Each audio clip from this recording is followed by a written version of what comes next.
इंसान को धरती पर सबसे समझदार जीव माना जाता है और धरती पर इंसानों का एक छत्र साम्राज्य माना जाता है। लेकिन क्या शुरुआत से ही धरती पर इंसानों का राज रहा है? इसका आंसर है नहीं। हमारा ब्रह्मांड लगभग 13 अरब साल पुराना है और हमारी धरती लगभग 4.5 अरब साल पहले बनी थी। लेकिन इंसान धरती पर लगभग 2 लाख साल पहले ही आया और पिछले 10,000 सालों में ही इंसान ने अपने विकास का लगभग 99% हिस्सा तय किया है। आज सारी दुनिया इंसान के बस में है, लेकिन शुरुआत से इंसान ऐसा नहीं रहा होगा। माना जाता है कि बंदरों से ही इंसान की उत्पत्ति हुई है। इंसानों ने धीरे धीरे विकास क्रम में आग जलाना, शिकार करना, पशुपालन, खेती और अपना घर बनाने जैसी मूलभूत ज़रूरतें सीखी। मानव के विकास का एक बहुत ही महत्वपूर्ण हिस्सा सिंधु घाटी की सभ्यता को माना जाता है। आज हम इसी सभ्यता के बारे में जानेंगे। सिंधु घाटी की सभ्यता, जिसे हड़प्पा सभ्यता भी कहा जाता है, यह आज से लगभग 5,000 साल पहले की सभ्यता थी। यह सभ्यता बहुत ही मॉडर्न सभ्यता थी। आज से 5,000 साल पहले यहाँ के लोगों ने ऐसे शहरों की स्थापना की जिनकी तुलना आज के चंडीगढ़ जैसे मॉडर्न शहरों से की जाती है। इससे आप अंदाज़ा लगा सकते हो कि यहाँ के लोग कितने मॉडर्न रहे होंगे।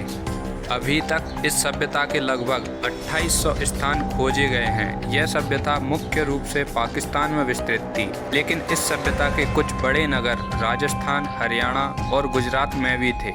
यह सभ्यता लगभग 15 लाख वर्ग किलोमीटर के क्षेत्रफल में फैली हुई थी।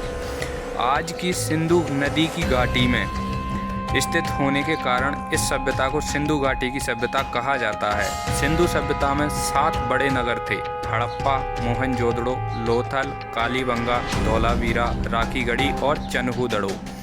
सबसे पहले हड़प्पा की खोज होने के कारण इसे हड़प्पा सभ्यता भी कहा जाता है। यहाँ का मानव खेती करता था, पशुपालन करता था और कांसे का काम भी करता था।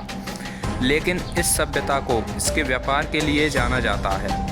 ये लोग मेसोपोटामिया और ग्रीक के लोगों से अपना व्यापार करते थे। सिंधु घाटी की सभ्यता से बहुत सारी मोहरें मिली हैं जो सैल खड़ी से बनाई जाती थी। इसके अलावा यहाँ से बहुत से कांसे की और पत्थरों की मूर्तियाँ भी मिली हैं।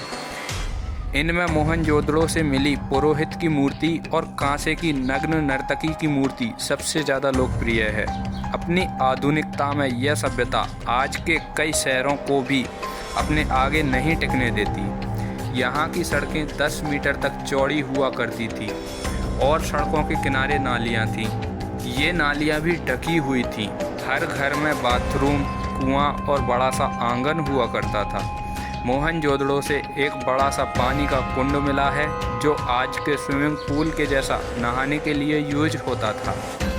इसके अलावा यहाँ के लोग कई प्रकार की खेती करते थे। दुनिया में सबसे पहले कपास की खेती हड़प्पा सभ्यता में ही की गई थी। ये लोग गेहूँ, जौ, चावल, बाजरा और सरसों जैसी फसलें उगाया करते थे। हमने इतिहास में केवल युद्धों के बारे में पढ़ा है, लेकिन आपको जानकर बहुत ही आश्चर्य होगा कि इस सभ्यता से युद्ध के कोई प्रमाण नहीं मिलते। यह एक शांति प्रिय सभ्यता थी। यह सभ्यता इतनी बड़ी थी कि लगभग 15 लाख वर्ग किलोमीटर के क्षेत्रफल में फैली हुई थी। लेकिन इतनी बड़ी सभ्यता होने के बाद भी यह सभ्यता एकदम से कैसे गायब हो गई और इस सभ्यता के लोग एकदम से कहाँ चले गए? ये ऐसे प्रश्न हैं जिन पर इतिहासकार एक मत नहीं है।